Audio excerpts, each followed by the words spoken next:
Welcome to the Prophecy Club. We're going to continue talking with Stan Deyo today. In case you don't know him, he held an above top secret security clearance and worked undercover for the FBI. He was part of an exclusive black project headed by Dr. Edward Tiller, specializing in the development of, yes, flying saucer technology. An advanced propulsion engineer he was for marine, air, and spacecraft, author of 2 books on the subject, amateur archaeologist in the Middle East, and today he's got some information to tell us about the internet. Perhaps you've heard it. Anyway, Stan, welcome back to the Prophecy Club. Good to be back. So you just sent me this link, and it says hundreds of thousands may lose internet in July. Tell us what's going on. Well, what's happening is the FBI has discovered some time back that there's a virus or a Trojan type of software that's infiltrated. At one point, it was about 14 million U.S. home computers and domain name server computers, which translate the name you type in of a website into numbers. You don't need that domain name server, but you can use IP addresses like 204.132.thingo.thingo, and that can get you to any website without any problem if you know what that number is. But the DNS servers, domain name servers and computers, are compromised by this Trojan that was put in there by some clever people over in Estonia in Europe, who they were making a scam so that they could rip off money from Americans. And they netted about 14 million so far. And what would happen is that when a person, say, wanted to go to, Joe Block Soda Pop site to buy some soda pop, as an example, that went into the domain name server and they typed in Soda Pop's website, it wouldn't really go to Soda Pop, but it'd go to a dummy site that these guys over in Estonia had set up. And it would look like Joe's Soda Pop place and have a credit card thing and everything, and it would take your money and send you no product, and they were offshore, so they were out of our legal jurisdiction, couldn't be stopped. That virus that they put in, that Trojan horse in essence, is so ingrained into our system. Let me read just a sentence or two from this particular vision that Maurice Gloire had. I read the whole thing on the radio a couple of weeks ago, so don't need to go through the whole thing, but I think you'll find this interesting. Okay. He said that the Lord said to me, "This is what is shortly to take place. There is an electronic web that will encircle the earth like this." And of course, he had shown him this web. "It will unite the whole world under the Antichrist system at the end time Babylon. At first, it will bring great blessings and prosperity. It will seem like everyone is coming together and a new age is dawning for mankind. I looked again and I saw the earth from the space with this electronic web around it once more, but then I saw, and let's get to the point here, it grow dark and become opaque. In other words, it turned to evil." I think that's talking about the internet. Right. And I think that turning is about to happen. That's what you're really saying. Even the Hopi Indian legends, prophecy tellers talk about when that spider web goes all across the United States, but of course it went across the world. But that would be a time when they were about to see the fourth world end and the fifth world begin, and chaos to reign and civil war in the United States, tearing down the country until there are just few survivors who will meet with the Hopi and the Navajo and come up into the Four Corners near Colorado, or inside Colorado, I guess. To get to Prophecy Club website, they have to have the actual http:// and some kind of a number. How do I find that number so I can give it to them right quick? Well, you can just do a Google search. There are a number of sites that will give it to you. And you do a Google search for "what is my IP?" and choose from those. They're free. There's some charge you, but they're free. You just click on the address that Google gives you, and it'll bounce back and say, okay, your IP address is blah, blah, blah. Now, if you are not on a static IP or a fixed one, this can be a problem. A lot of people that are on servers, some of the bigger companies' websites, your IP number changes as the wind blows. It's a random assigned number when you log onto the computer that day onto the internet. What we have done with our sites is get static or fixed IP addresses that do not change. That you need to have, and you can find that by doing "what is my IP today" and do it tomorrow and the next day, and do it for about a week and be sure that number doesn't change. In the last program, you said something that I know we'll get past this and on to another topic, but you said something I just told you I thought was the best, simplest explanation of what is really going on from the standpoint of the Black Project, the Illuminati. Are we really heading to a new world order? Well, we're heading heading to a new world order like sheep. We're being headed toward a gate, and that gate is where they want to collect us in the stockyard for processing. And on that point, just before I get to there, there's a lot of talk about the Great Seal of the United States, and I did my share of analyzing it in the Cosmic Conspiracy in the middle section of the book. But one of the things that people trying to translate the Great Seal in the back have overlooked is a code. It's a Masonic type code, but it's a duality. It means something one way and something else another way. And it's in the Latin phrase that did not translate properly into modern English, and that was Novus Ordo Seclorum. But now, Seclorum, they couldn't find a verb that was actually that verb, and what they really meant was that this was a cloistered New World Order, like a sacred New World Order. It's not. It's two words run together. It has a dual meaning. It's sec and lorum, not seclorum. It's seclorum, but they're pushed together so they look like one word. Sec and lorum mean which favors the lash or the whip. So it means a new order which favors the lash or the whip. And I promise you this is where we're headed, into slavery under Satan and under the New World Dictator. Anyway, what is happening is that the Illuminati behind the current operation are working in concert with Satan and his minions at the moment and their technology. The Illuminists probably don't realize this, but by working with him and being traitors to mankind, they will become fodder to be squashed underfoot by Satan. I mean, he considers them disposable, like they were traitors to mankind, and he uses them and disposes of them. That's just the way even the communists have done when they've overthrown a country. They'll take fifth columnists, use them, and then kill them for being weak. This is what we're facing. Global economic collapse, almost imminent. Global famines to begin and continue for years, 3 or 4 or 5 years. Fuel prices to escalate. A nuclear war starting in the Middle East, or a threat of it, that some small-yield tactical devices going off. Israel perhaps making a preemptive strike on Iran and sparking the war. And I agree, they have to do that. There will be political instabilities. There already are in most of the countries of the world where the people want to overthrow their governments. There's been enough talk around the internet about the Illuminati and their grand plan that people would not shed a tear if the alleged Illuminati organizations and people behind it were destroyed by the New World Leader or by the arrival of Satan and his technologies and their flying saucer and that kind of stuff. Well, that's the kind of stuff I'd like for you to talk about and tell us from their point of view. In other words, these aliens are actually trying to take over the rulership of the Illuminati, and tell us what's really going on there. Well, they are. They're not really aliens. They were here before we were on the planet, before the Garden of Eden. They are the fallen ones that... Genesis 6:4 stuff. Sons of God come down mated with the daughters of men. Well, even before that, because the earth had become waste and void, first sentence in the book of Genesis, or Bereshit in Hebrew, but the earth had been functioning and was up and running long before this, Garden of Eden and the Genesis tale, but it only is referenced in passing in one sentence. So, yeah, but anyway, they were here, and whatever they did in detail against the God of gods, the creator and sustainer of all it is, irritated him, and were, in essence, a sin against God, the real God, the God of gods, I call him, the Elohim.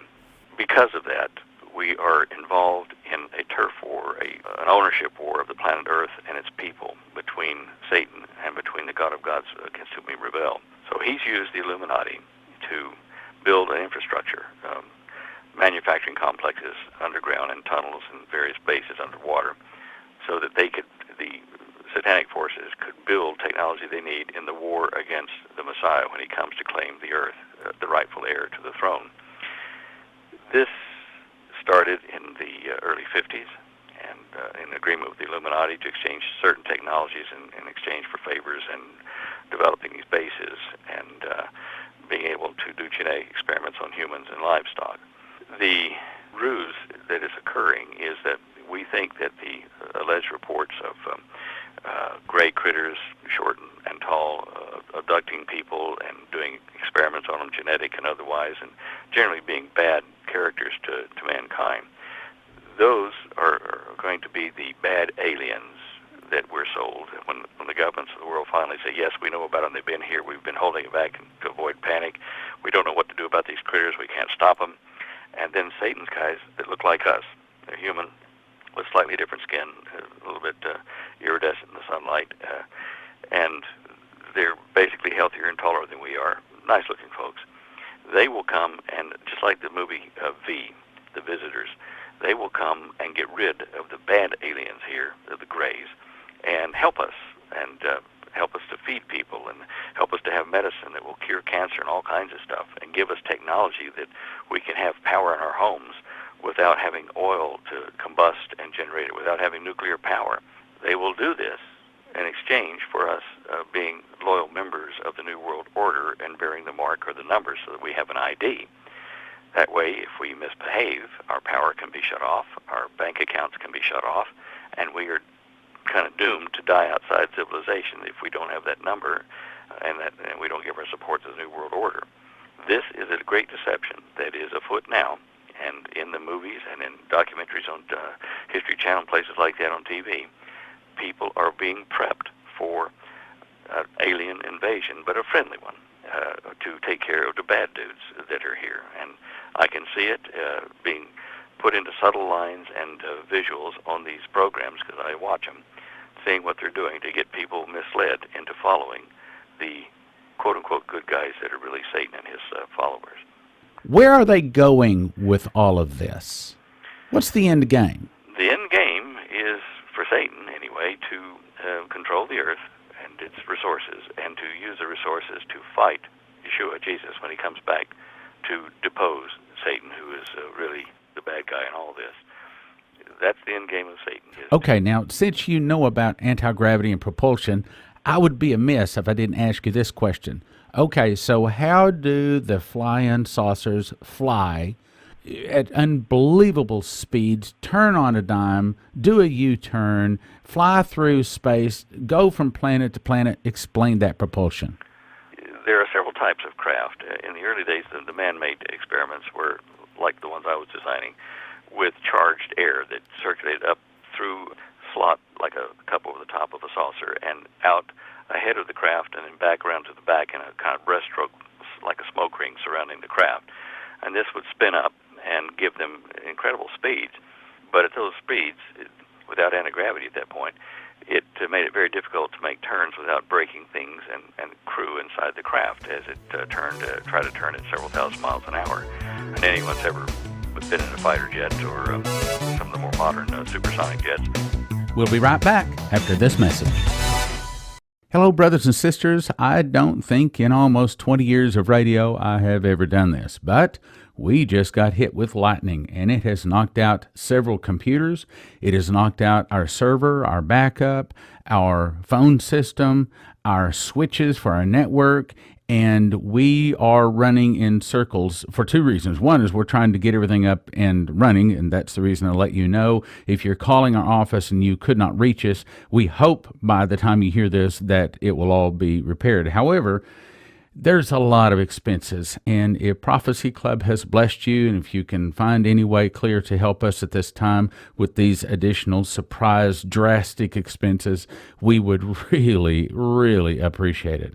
Father, we ask that you would speak to the hearts of the people that love Prophecy Club and love Bible prophecy and the warning on what to give and how to help, and that you would bless them back 1,000-fold for those people that can give and help. In Jesus' name, amen.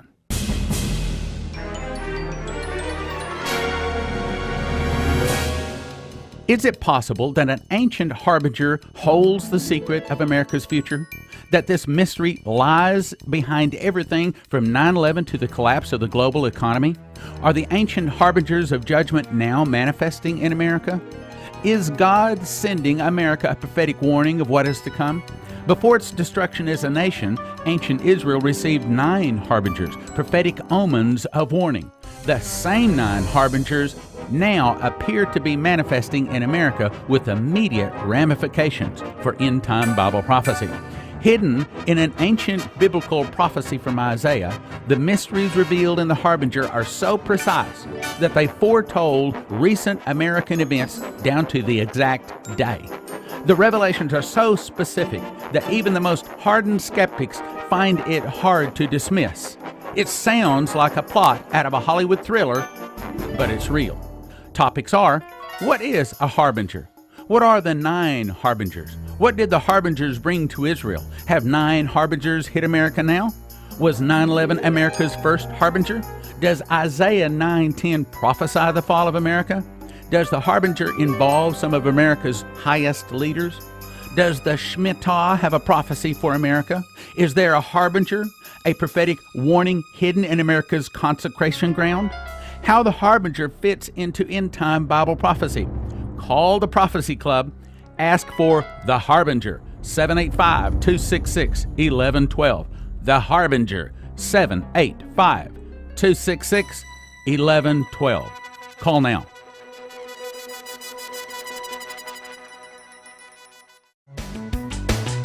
And now, back to the program. Some of the more modern supersonic jets know that when you get up around 1,200 miles an hour or above in the air, and you push the stick this way or that way to change, that it does change your weight to the side, left or right, up or down, and you'll black out with the increased forces on your body. So that wasn't working too well for the power and the speed they could get. The anti-gravity came in about 1958. They started working on that. Convair and Glenn L. Martin Corporation, there were a number of them that I list in the book. They started doing research, and I put some of the newspaper articles to show you. The New York Times did a whole series of articles on the development of anti-gravity, and then it went underground and was taken out of the public sector. Anti-gravity is a really, really interesting process. It is using 2 coils, which they're made with flat wire. It's about, in a 30-foot diameter craft, the wire is about 6 inches wide and about 3/8 of an inch thick. One layer is wrapped around a donut-shaped soft iron core. It's really called a mu, M-U, like a mu metal core, superinductive core that's hollow. And that's in the shape of a square section donut with a bite out of it on one side, a small bite that's an opening. And then another coil is wrapped around the outside of that with the same amount of wire in it. And those two are then charged up with energy, one first, and then the energy is taken out of that one as it is disconnected, creates what's called back EMF, and that is added to your applied energy into the next coil, the other coil. And then the same thing happens there, and you've got twice the energy now coming back in, plus another one from your primary circuit, which goes into the other coil.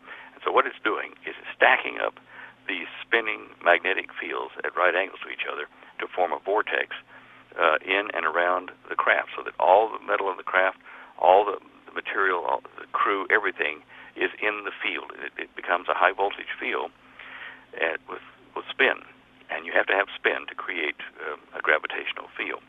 Once this occurs, several other things happen inside the craft.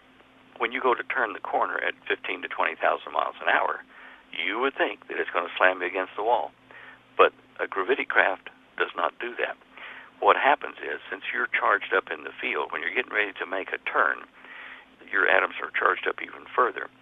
And for you, time slows down compared to the people outside. You'll be playing a deck of cards when you go to make a turn. This is why the saucers that are anti-gravity do sharp turns quickly, and why, when they make the turn, there's a brilliant burst of light around the craft, and then it returns to its normal brightness and continues in a straight line until they make the next turn at a sharp angle. The reason is, as they turn, and the energy is increased in the crew, their atoms, and in the atoms of the ship, the rate of chemical and physical reactions changes so that time dilates for them. And they are playing cards, looking out the window if they want to, at the earth below and the people below. And the people, at normal time, are moving in slow motion compared to us. Them looking at us turning a corner when we're inside a craft like that, people looking upward see this instantaneous transfer, but inside the craft, it is minutes of transfer. I mean, you could drink a cup of tea, have a deck of cards. You're still going to age in there, but you're going to be aging faster than people on the ground, but because you're amortizing, spreading out the inertial change over many more seconds than what you see on the ground. A simple way I use to describe that effect is, if you were to take a big, hard titanium hollow ball, metal ball, big enough to hold a guy on the inside, and put another titanium ball inside with the guy strapped in on one side of it so it's lopsided, and put oil in between those two balls so that they don't, that the oil is a lubricant for the ball inside so it can spin inside the bigger ball. Push it over a 50-story building down to the floor beneath. As it comes down and hits the deck, because the guy on the inside is in a smaller diameter, just a slightly smaller diameter ball, and he's on one side of it, it will cause it to spin rapidly, and he will get heavier against the wall. His G-forces will accelerate. But it won't kill him because he is not taking the fall in a fraction of a second. When the big ball hits the ground, it stops and bounces, but the ball inside spins like crazy, and he gets heavier, pushed against the outside of that ball when he's inside of it. And then as the ball slows down over a few minutes, he comes back to normal gravity, and it comes to a stop, and you can open up the ball, let him out, and he'll be okay. The reason is because the time to make that change in speed and direction by hitting the ground is spread out over much longer time so that it doesn't hurt the body. The same thing happens when you charge up the field with a crew inside. There was a case that was reported in the press widely in South America on I think it was a Brazilian airport, I forget now, but it's a military base airport.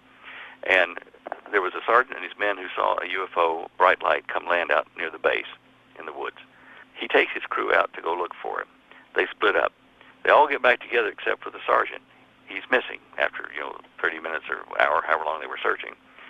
And they start looking for the sergeant, can't find him. Suddenly he comes walking out of the woods, stumbling toward them.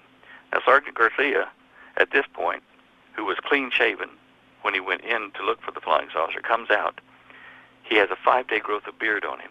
His watch is at a different time than normal time. And he had walked into the edge of a field of the craft, and it had altered time for him. For him, he spent 5 days wherever he was in that field because it altered him, and it was only 15 minutes outside time to his men. So there are many reports like this that do report time anomalies. Abductions. People get abducted from their beds. They spend hours inside of a ship or some room where they're being analyzed, taken apart, probed, prodded, and put back. And they've only been gone in the blink of an eye.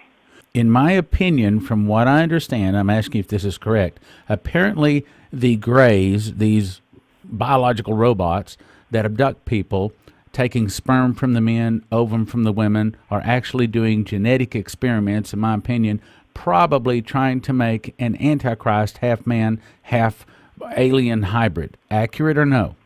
I think they've already done it. Yes, I do too.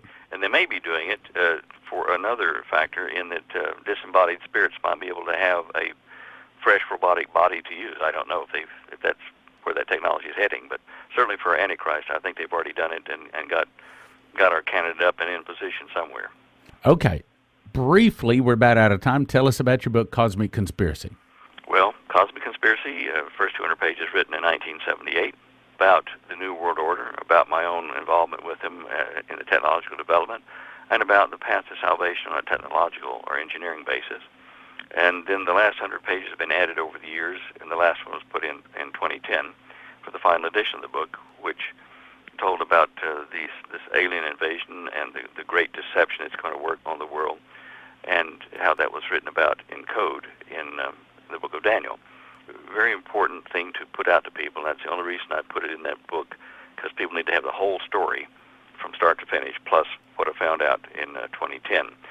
Now, the book has kind of given birth to a lot of other books and helped a lot of other authors to realize what was happening and write their own books using the basis of what I put there. So you're looking at the grandfather of a lot of the Illuminati books, the flying saucer books, New World Order books. You're looking at the grandfather of most of them that are out there today.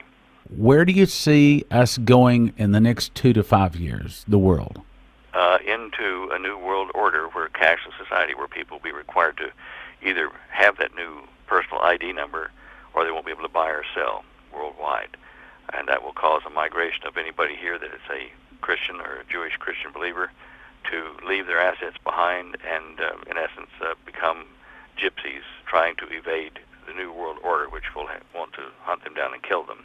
Israel is going to have to make some sort of a preemptive attack on Iran just to keep Iran from bombing them with a nuclear device. Israel has no option. The threat is real. It is not manufactured in the press. Ahmadinejad has said that in the United Nations just dozens and dozens of times that he wants to destroy Israel. And now with the bomb, he is so close that this year I think Israel has to make a move. And the fact that Obama asked Prime Minister Benjamin Netanyahu of Israel to hold off doing anything against Iran until after the November elections tells you right there that Obama is trying to delay Israel's response to the Iranian threat so that Obama can take office. Let's face it, he does not support Israel. Is he a Muslim? Oh, I think so, yeah. Is he going to get reelected? He will be in power one way or another. Is he going to be our final president? Yeah, and our final dictator, too. I think it's going to be dictatorial law. He's already overridden the Congress, and he's going to do it again. If he is not the tool of the devil, I'm very surprised. I'll be very surprised. The guy is doing everything he can to fulfill prophecy and bring down Babylon. Maybe the good Lord is put him there just to punish us. I don't know. Well, Stan Deyo, thank you so much for coming on. I loved it. Have to have you back again. All righty, Stan. Bye-bye now. Okay, folks, you've been listening to Stan Deyo. As you can tell, he's the real McCoy, got the real information, really been there and knows what he's talking about. I recommend you get this book. It's called The Cosmic Conspiracy.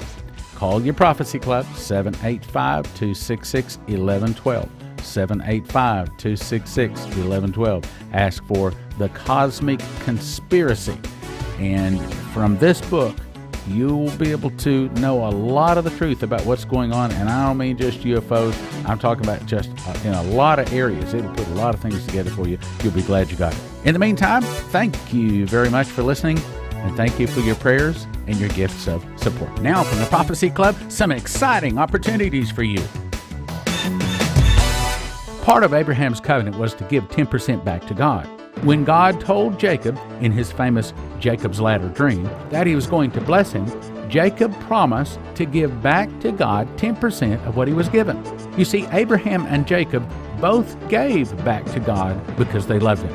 We invite you to join our Partaker program. Your support wins souls and spreads the warning message across America. Give back to God by calling 785-266-1112 or clicking prophecyclub.com. The Prophecy Club summer newsletter is now available for download at prophecyclub.com, or you can call 785-266-1112 and we'll mail it to you free. We have 6 meetings scheduled and articles like The Rise of the Islamic Leopard, Obama's Drive to Disarm America, The Russian Bear is Rising, and 7 new DVDs to inform you of last day's events. That's prophecyclub.com or 785-266-1112 for our free newsletter. The Prophecy Club is sponsoring a Fullness of Time Prophecy Cruise. It's the biggest ship for 1 week with 4 awesome speakers on the largest cruise ship in the world, the Oasis of the Seas by Royal Caribbean. This prophecy cruise will be a revelatory time of preparation. You will enjoy prophetic worship, ministry, and Bible prophecy in 9 2-hour meetings on the cruise with me and 3 prophets, Leslie Johnson, Rick Madison, and Bree Keaton. Leslie has given over 5,000 prophecies. Jesus spoke to Rick while he was in a brain-dead coma for 27 days and said, "Go, tell everyone I am real, I still perform miracles, and I am coming in this generation." Rick's healing ministry has seen thousands saved, healed, and 20 people awakened from comas. A cloud of glory follows Bree Keaton everywhere she goes. So come, for 1 week, you will be bathed in worship, Holy Ghost meetings, prophetic ministry, and Bible prophecy, preparing you for the end times. Our Valentine cruise departs Fort Lauderdale February 9 through 16 of 2013. The ports of call are Nassau, Bahamas, St. Thomas, and St. Martin. Cabin prices start at $750 and go up. For information, call Pastor Sharon at 209-588-9565 or email heavenlycruises@gmail.com. You must book early to get your best cabin location, lowest prices, and to enjoy the payment plan. That's Pastor Sharon, 209-588-9565, or email heavenlycruises@gmail.com. Pastor Sharon, 209-588-9565, or email heavenlycruises@gmail.com.